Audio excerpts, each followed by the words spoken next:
गणतंत्र दिवस जैसा कि हम मना रहे हैं, हर साल मनाते हैं, लेकिन इसका मतलब क्या है? What is the meaning of Republic Day and why we celebrate Republic Day? तो चलिए इस पे जो है हम जो है इसके कुछ इतिहास यानी कि हिस्ट्री के पहलू पर यहाँ पे जानेंगे कुछ ही समय में। तो सबसे पहले यदि कॉन्स्टिट्यूशन की यदि बात की जाए तो ये स्टार्ट होती है कहानी 1934 से।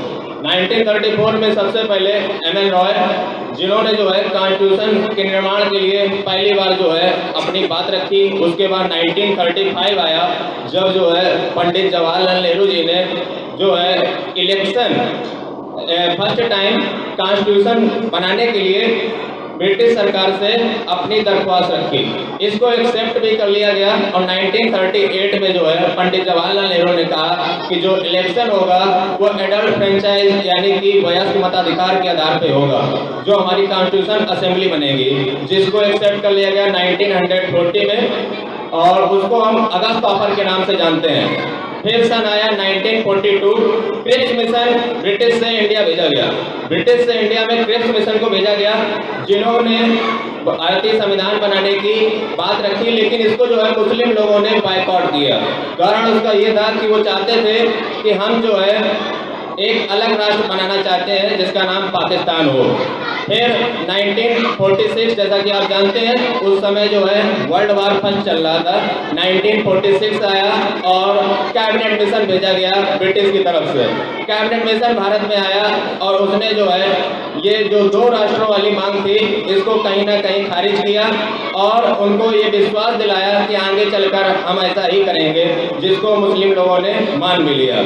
समय आया जुलाई अगस्त 1946, जिसमें जो है इलेक्शन हुए कॉन्स्टिट्यूशन असेंबली के, भारतीय संविधान सभा के, जिसमें 389 मेंबर जो है इलेक्ट हुए पूरे देश से जो है, जिसमें ब्रिटिश इंडिया आता है और रियासतें, तमाम रियासतें थी उस समय और तमाम प्रोविंसेस यानी कि प्रांतीय सरकारें भी हुआ करती थी। तो जुलाई अगस्त 1946 में इलेक्शन जो है हुए और 389 मेंबर्स उसमें इलेक्ट हुए। समय आया 9 दिसंबर 1946, फर्स्ट टाइम कॉन्स्टिट्यूशन असेंबली की मीटिंग बुलाई गई, जिसका जो निर्देशन था वो किया था डॉक्टर सच्चिदानंद सिन्हा। डॉक्टर सच्चिदानंद सिन्हा को इसलिए चुना गया था क्योंकि वो जो है उस समय उस कॉन्स्टिट्यूशन असेंबली में वरिष्ठ व्यक्ति थे। तत्पश्चात 11 दिसंबर 1946, यहाँ पे आपको एक बात याद रखनी चाहिए कि 9 दिसंबर 1946 को जब सच्चिदानंद सिन्हा टेम्पररी प्रेसिडेंट बनाए गए थे कॉन्स्टिट्यूशन असेंबली के, तो जो है उन्होंने जब बैठक की थी तो उसमें जो है मुस्लिम लोगों ने फिर बायकॉट किया था। कारण वही था कि हमें अलग पाकिस्तान चाहिए। तत्पश्चात जो है 11 दिसंबर 1946 को हिस्टोरिकली काम हुआ। कौन सा काम हुआ? उस समय जो है ऑब्जेक्टिव रेजोल्यूशन को मूव किया गया।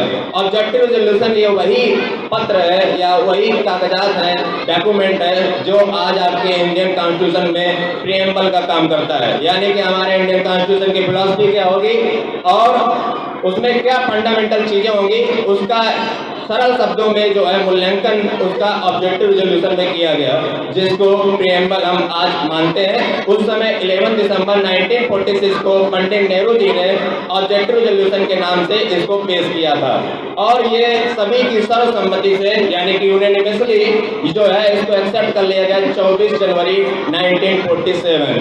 24 जनवरी 1947। मांग अभी वही थी कि हमें अलग पाकिस्तान चाहिए, इंडिया अलग चाहिए। यही मांग को देखते हुए 20 फरवरी 1947, 20 फरवरी 1947 को जो है क्लीमेंट एटली, जो कि ब्रिटिश प्राइम मिनिस्टर थे, उन्होंने कहा कि हम जो है ब्रिटिश रूल इंडिया में 30 जून को एंड कर देंगे, यानी कि 30 जून 1947 को हम इंडिया से वापस चले जाएंगे। ये क्लीमेंट एटली ने कहा। कब कहा? 20 फरवरी 1947। अब आपको यहाँ पे अंदाजा लगा लेना चाहिए कि मुस्लिम लोग जो हैं अब वो इंडियन कॉन्स्टिट्यूशन असेंबली का यहाँ पे जो है सपोर्ट करेंगे, क्योंकि अब उनकी जो जो मन की बात थी वो यहाँ पे होने जा रही है। 20 फरवरी को ध्यान रहे, उन्होंने ये कहा था कि 30 जून 1947 को हम ब्रिटिश रूल को एंड कर देंगे। इसके बाद सभी लोगों ने ज्वाइन करना स्टार्ट किया और ये ज्वाइनिंग चलती ही रही। तत्पश्चात जुलाई 1947, आपको पता होना चाहिए ब्रिटिश में जैसे यहाँ पे लोकसभा एंड राज्यसभा होता है, वैसे ही जो ब्रिटिश है उसमें house of commons and house of lords होता है, समझ गए। तो हाउस ऑफ लॉर्ड्स जो होता है, हाउस ऑफ कॉमन्स ने जो है एक बिल पास किया, जैसे यहाँ पे इंडिया में अपने लोकसभा से पास होता है, वैसे ही एक एक्ट बना, इंडियन इंडिपेंडेंस एक्ट। यहाँ पे आपको बहुत ही इंटरेस्टिंग बात आपको पता होनी चाहिए कि जो इंडियन इंडिपेंडेंस एक्ट था, यहाँ पे आपको पता होना चाहिए कि 15 अगस्त 1947 को इंडिया जो है आज़ाद दरअसल पूरी तरीके से पूर्णतया नहीं हुआ था। फिर क्या हुआ था, देखिए 15 अगस्त 1947 से पूर्व हम जो है कॉलोनिज्म से जो है ग्रसित थे, यानी कि उपनिवेशवाद हमारे ऊपर लागू था। लेकिन 15 अगस्त 1947 जो इंडियन इंडिपेंडेंस एक्ट 1947 था, उसमें कहा गया कि अब से जो है इंडिया को हम एक डोमिनियन स्टेट का दर्जा देने जा रहे हैं। डोमिनियन स्टेट आपको पता होना चाहिए, डोमिनियन स्टेट का मतलब होता है कि एक राष्ट्र, यानी कि एक स्टेट तो अपने हिसाब से गवर्न करेगा, लेकिन जो उसका हेड होता है वो हम ब्रिटिश के हेड को मानेंगे। डोमिनियन स्टेटस पे हम आए थे, याद रखना, हम आज़ाद अभी पूर्णतया नहीं हुए थे 15 अगस्त 1947 को। हम कॉलोनिज्म से डोमिनियन स्टेटस हमको मिल गया था इंडियन इंडिपेंडेंस एक्ट 1947 के तहत। जैसे ही इंडियन इंडिपेंडेंस एक्ट 1947 लागू हुआ तो हम कॉलोनिज्म से डोमिनियन स्टेटस पे चले गए। डोमिनियन का मतलब है कि अभी भी जो हमारा हेड ऑफ स्टेट होगा वो ब्रिटिश का हेड ऑफ स्टेट होगा। ये बात आपको ध्यान रखनी चाहिए। तो अभी हम पूर्णतया आज़ाद नहीं है। तारीख आई 26 नवंबर 1949, यानी कि 26 नवंबर 1949, जब जो है हमारी जो कॉन्स्टिट्यूशन असेंबली ने है जब संविधान बना के रेडी कर लिया, तैयार कर लिया, तो इस पे जो है सिग्नेचर किए गए 26 नवंबर 1949। और इस दिन जब सिग्नेचर किए गए तो उस दिन जो मेंबर्स की टोटल संख्या थी कॉन्स्टिट्यूशन असेंबली की वो 299 थी, जिसमें से 284 ने सिग्नेचर किए। ये 299 इसलिए रह गई थी, पहले थी 389, क्योंकि पाकिस्तान अलग हो गया था तो उन्होंने अपनी अलग संविधान सभा बना ली थी। तारीख आई 26 जनवरी 1950। अब ऐसा इस दिन क्या हुआ, अब आपको यहाँ पे बहुत गौर से सुनना चाहिए कि जो 26 जनवरी 1950 थी, इस तारीख को बहुत बड़े दो काम हुए। वो दो काम क्या थे, पहला तो हमारा जो संविधान था वो 26 नवंबर 1949 को उस पर सिग्नेचर मात्र हुए थे, लेकिन उसको लागू नहीं किया गया था। हालांकि आपको पता होना चाहिए कि 26 नवंबर 1949 को उसके कुछ एक्ट पास उसी दिन कर दिए गए थे, वो लागू भी हो चुके थे जो जरूरी थी, जैसे citizen amendment act, CAA, NRC वगैरह वगैरह। तो डेट ऑफ कमेंसमेंट 26 जनवरी को कहा जाता है कि संविधान जो है वो पूर्णतया लागू हो गया 26 जनवरी 1950 को। अब ऐसा आखिर इस दिन नया क्या हुआ, तो सबसे पहले अभी हमारे पास डोमिनियन का जो स्टेटस था, अभी हम पूर्णतया आजाद नहीं थे, तो जो डोमिनियन का स्टेटस था वो हमसे हट गया। उसको हटाने के लिए हमें करना क्या पड़ेगा, सबसे पहले तो हमें रिपील करना पड़ेगा इंडियन इंडिपेंडेंस एक्ट 1947। तो हमने 26 जनवरी 1950 को जैसे ही संविधान को लागू किया तो इंडियन इंडिपेंडेंस एक्ट 1947 को हमने रिपील कर दिया, यानी कि उसको खारिज कर दिया, रद्द कर दिया गया, रिपील कर दिया गया। और जो एक और एक्ट था गवर्नमेंट ऑफ इंडिया एक्ट 1935, उसको भी रिपील कर दिया गया, क्योंकि 15 अगस्त 1947 से जो हमारी सरकार चल रही थी, गवर्नमेंट चल रही थी, वो गवर्नमेंट ऑफ इंडिया एक्ट 1935 पे चल रही थी।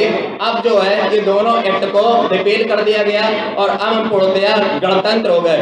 गणतंत्र का मतलब ये बिल्कुल भी नहीं होता है कि हम जो है राजतंत्र से या संविधान पे आ गए। इसका मतलब ये तो हम मान ही सकते हैं, लेकिन इसका एक मतलब जो सबसे जरूरी है वो ये है कि हमारा जो हेड ऑफ स्टेट होगा वो चुना जाएगा, इलेक्ट होगा बाय डायरेक्ट और इनडायरेक्ट इलेक्शन। तो रिपब्लिक का संक्षिप्त अर्थों में मैं यहाँ पे आपको अर्थ बता देता हूँ। तो रिपब्लिक का अर्थ होता है कि यहाँ पे रिलेट विद रिपब्लिक, यानी कि ये जो state of head of state होगा या भी जो स्टेट है वो पब्लिक की प्रॉपर्टी है, ना कि किसी एक सत्ता या कोई राजशाही वगैरह की। प्रिविलेजेसी, यानी कि यहाँ पे किसी के एकाधिकार नहीं है। सभी कोई भी इसमें अपना योग्यता का परिचय देकर या टेस्ट पास करके, एग्जाम दे करके विभिन्न पदों पर आसीन हो सकता है। और सत्ता इसमें जो है जनता के हाथ में ही होती है और संविधान लागू हो जाता है, जिससे हमारा देश जो है चलता है। आखिर ये जितने भी संविधान संशोधन या जो भी हुए उसमें काफ़ी समय लगा, बहुत पुरानी हमारा इतिहास है, कभी पढ़िएगा तो आपको पता चलेगा। ये सारे जितने भी हमें को राइट मिले, जो आज हम यहाँ पे बैठे हैं, खुल के चैन की सांस ले रहे हैं, इसके प्रति हमें जो है अपने जो फ्रीडम फाइटर्स थे उनके प्रति श्रद्धा सुमन रखना चाहिए। और कम से कम यदि हम कुछ ना कर सकें तो अपने संविधान का सम्मान तो जरूरी रखना चाहिए और उसके प्रति श्रद्धा सुमन रखना चाहिए। मैं यहाँ पे आपसे कहना चाहूँगा कि जागृति फिल्म का एक लाइन है, वो मैं आपसे कहना चाहूँगा, हम लाए हैं तूफान से कश्ती निकाल के, इस देश को रखना मेरे बच्चों संभाल के। Thank you to all of you. And पुनः मैं कहना चाहूँगा आप सभी को गणतंत्र दिवस की हार्दिक शुभकामनाएं।